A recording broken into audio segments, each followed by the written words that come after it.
Taliban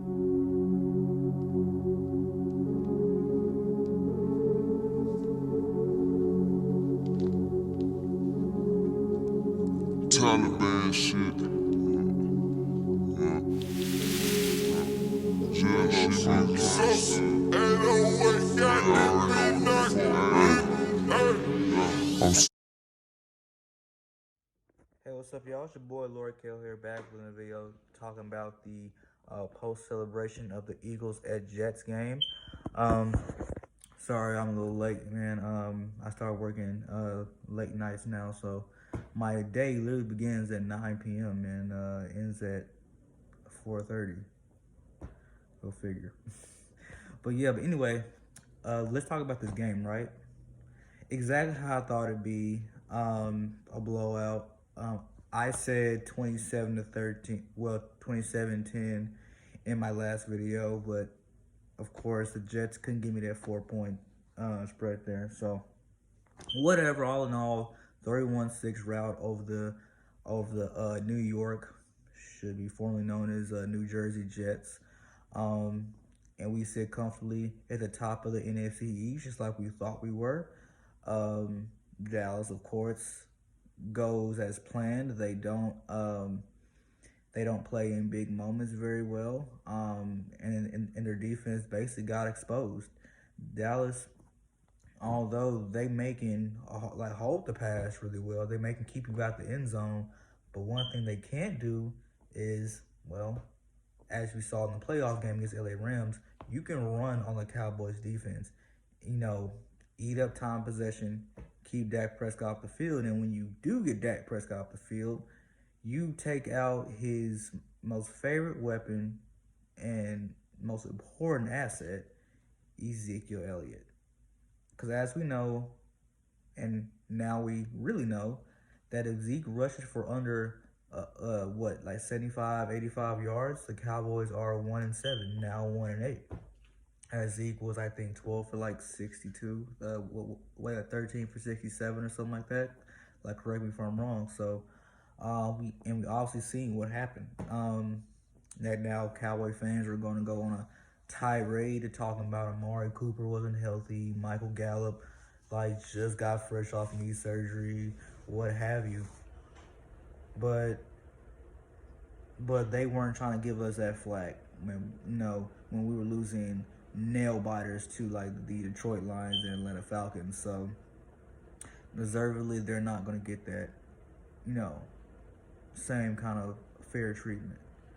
So, of course, as I said before, not going to talk about Dallas because they're not on our radar right now.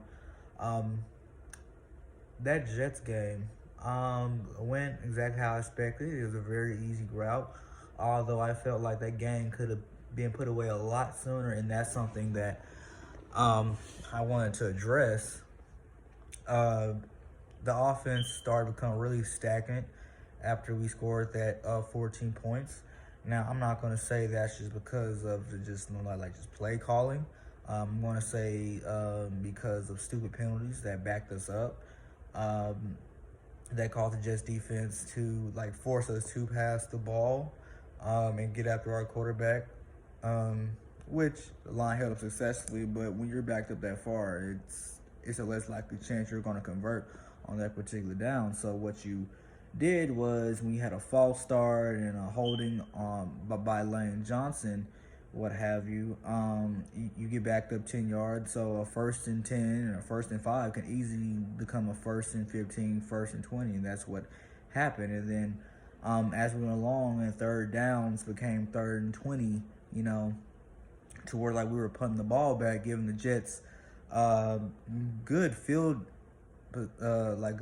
position, even though the Jets still couldn't convert worth a damn, But that's something that should alarm a lot of us, not majorly, because again, there are a lot of reasons that our offense is going to start slow like that. We don't want to do that against good teams. We don't want to do that against the Vikings next week. We don't want to do that against the New England Patriots. We don't want to do that against the better passing teams going into our schedule for the future. Luckily, luckily we just caught a break with that. But offensively, I mean, like we still moved the ball. I think we scored like 2 touchdowns on offense, uh, 2 on defense, and then a field goal. All right. So not bad at all. Defense, as I said before in my last video, they're going to stat pad, man. Um, and and we went as far as breaking the record for most sacks in one game. I think I read somewhere on NFL.com and ESPN that the Eagles' defensive effort was one of the best like defensive performances by any team in a very long while. Um, and a lot of people are going to say, well, y'all played the Jets. Y'all should beat the Jets. Well, the Jets didn't have any injuries on the offensive line. Like, a lot of their injuries were on the defense.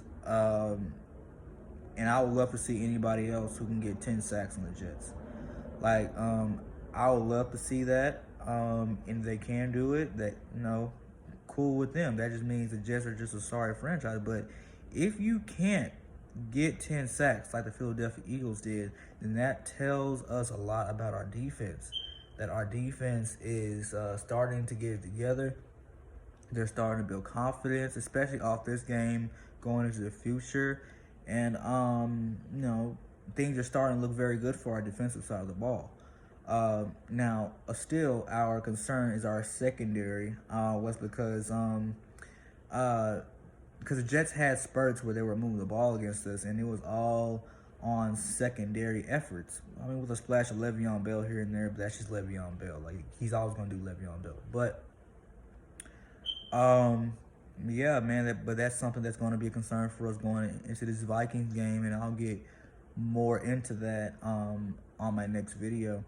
Because I just don't have time, man. Like, I gotta get some rest before I head into this job, whatever. Because I said my schedule starts at like 9 p.m.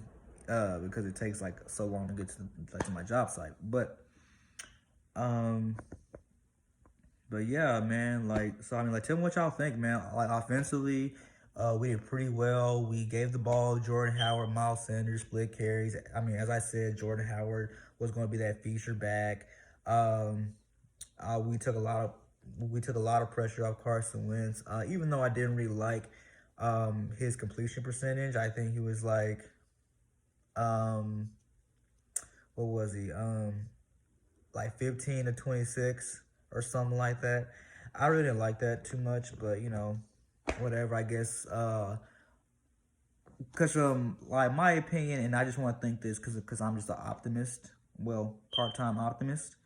That the Eagles' offense was just taking a break today, just solely because they were already scoring on the defensive side of the ball. Like the Jets could move the ball so bad to where, like, I feel like I'm surprised offensively we didn't just go for it on fourth down. Like on certain instances, man. Like when we were in their territory, I'm surprised Doug just didn't go for it on fourth down, but. Again, that's another topic for another time. But offensively, we did well. I still want to see more of our other receivers besides Alshon Jeffrey and Zach Ertz.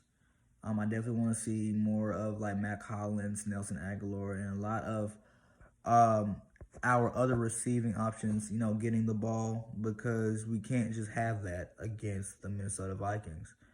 But yeah, I mean, but tell me what y'all think, man. Like, who is y'all's favorite player out of this game, man? Like, what more can we take from this game going into next week? And just tell me some more things y'all see in the game.